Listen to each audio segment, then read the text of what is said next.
All right, so I am noticing right here where the Ks3 ductwork comes in to the main unit, right here where it's hooked up.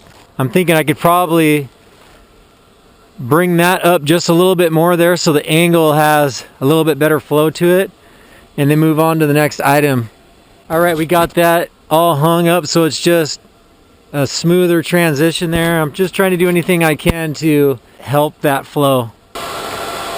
All right, looks like we do have some room with the Ethernet cables and also my thermal tape that from the last time I disconnected the Ks3M and then reconnected it. It came undone on the other side a little bit, so it's blowing some of the exhaust down here into the space, so it's not getting as cool of a temperature as it could be. So I'm gonna go get that tape.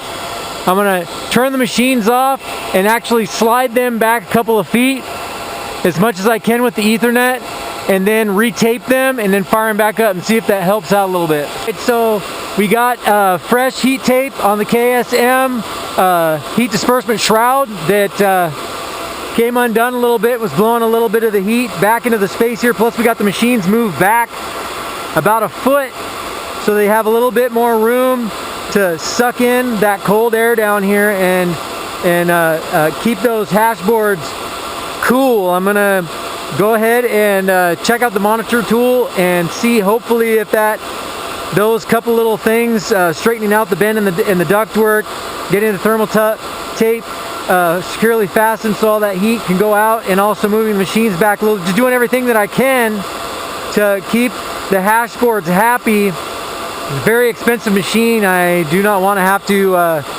repair any chips.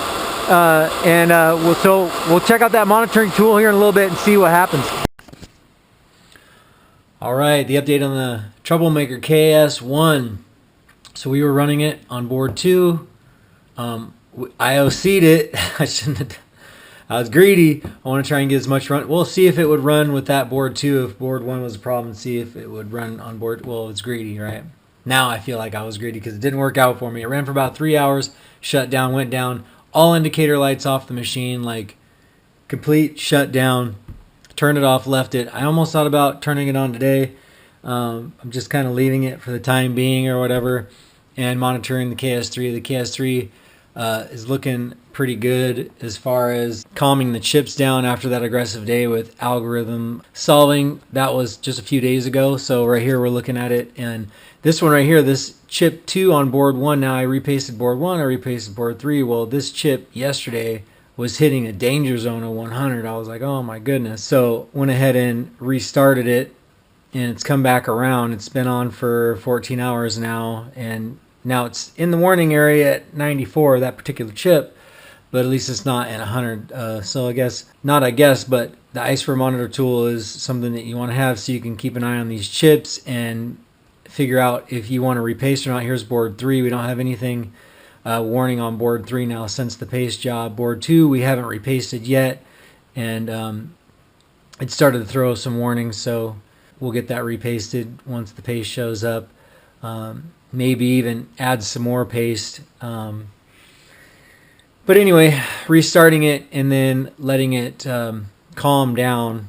At least we're not in this danger area here, so that's good. That sets me at ease, tolerant zone. Of, it's an expensive machine. So, but yeah, too bad. So Ice River, I communicated with them, and they're like, you should just send it in. Well, I've already sent the machine in before. They sent it back to me. It ran for a little bit and then had the same problems again. So, like I was talking to Kyle at GreenMiner, it's one of those things, and I've thought as well that they just flip it on, see if they can get it to connect to a pool or whatever. It starts hashing whenever. Okay, next item. Like, oh, it's good. Send it back to the guy. So I was thinking maybe I would write in there in a couple different languages, because it is in Hong Kong, where it's a ship that, it runs for 18 and 24 hours and then shuts down. Please help.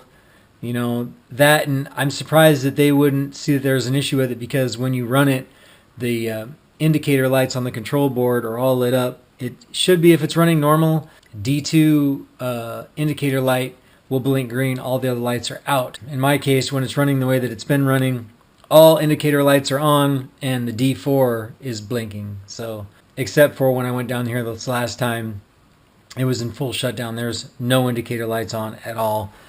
Yeah, I reached out to PB Farmer. I'm just trying to ask around a little bit and being patient about it, to see if I can get some more info. The machines are still fairly new, so there's only so many different opinions and options and, different ideas that are floating around.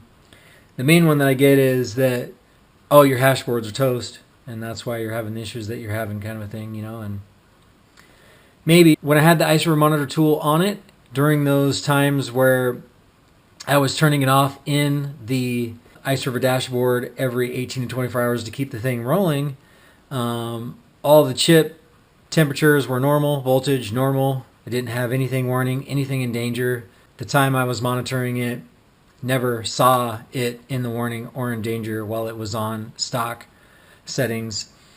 And or even when I flipped that board 2 to overclock, was monitoring it and nothing went into a warning zone. Again, I wasn't monitoring it and seeing the monitor in real time as it was shutting down, though I don't know what the temp for the chips were reading at that point in time. But when I was seeing the monitor, reviewing what the chip temps and whatnot were doing, they were all within normal readouts. So yeah, I'm stumped on that, but we'll just keeping going at that and trying to come up with some sort of a solution.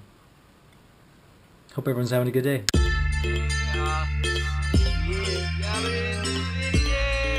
On that Bonnie.